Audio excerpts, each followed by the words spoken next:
Hello everyone. Today we are going to see the science behind ghee roast.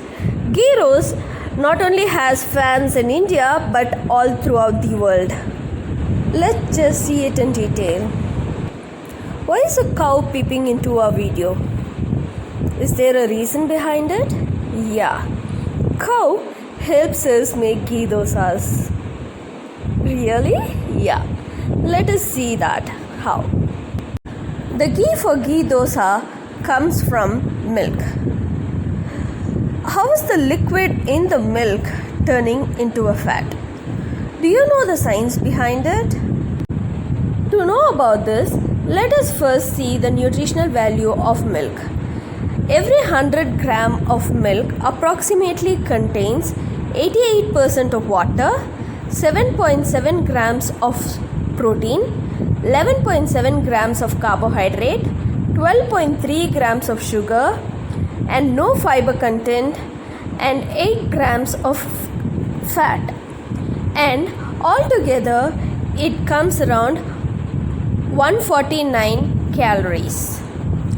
These values may vary depending upon the place where the cows graze. How come water, protein and fat are able to stay in unity and create a liquid? We have noticed that when we pour oil and water in a glass, the oil separates on the top of the glass and the water settles to the bottom of the glass. This is because both of them are in two different phases. So, to unite this water and oil, that is the water and the fat, we need an emulsifier. There are two types of solution. In one solution, there is more of water and less of fat in it. And in another solution, there is more of oil and less of water in it. The water based solution, the example is milk, and oil based solution, the example is ice cream. So to unite these two phases, we need a emulsifier. What those emulsifiers actually do is they pull both water and oil phase together and it makes it look as if it is one single substance.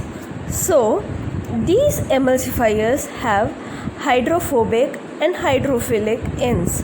The hydrophobic ends attracts oil and the hydrophilic ends attracts the water, thus uniting both together. Casein is the emulsifier present in milk which helps in uniting the water and the fat phase in milk. It constitutes around 80% of the protein in milk.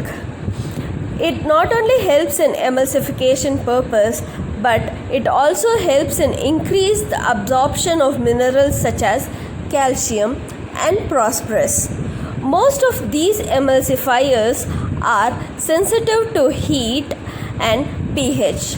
When the pH of the milk slightly decreases, the emulsification action breaks and the separation of the water and the fat phase happens.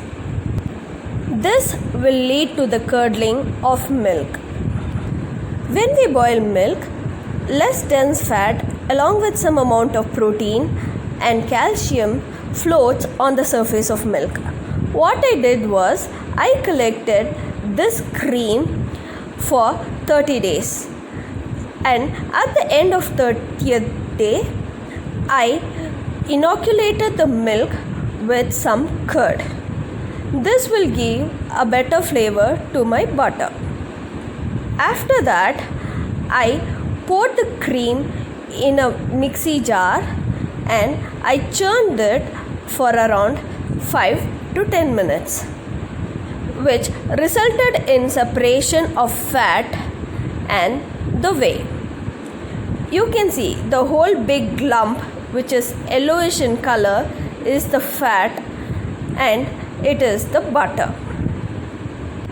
I transferred this butter into a vessel and stirred it for some time, and at the end I was able to get this liquid which is called as ghee. The sediments at the bottom can be removed, and this ghee can be used to make ghee dosas. Now we know to make ghee, but how about dosa batter?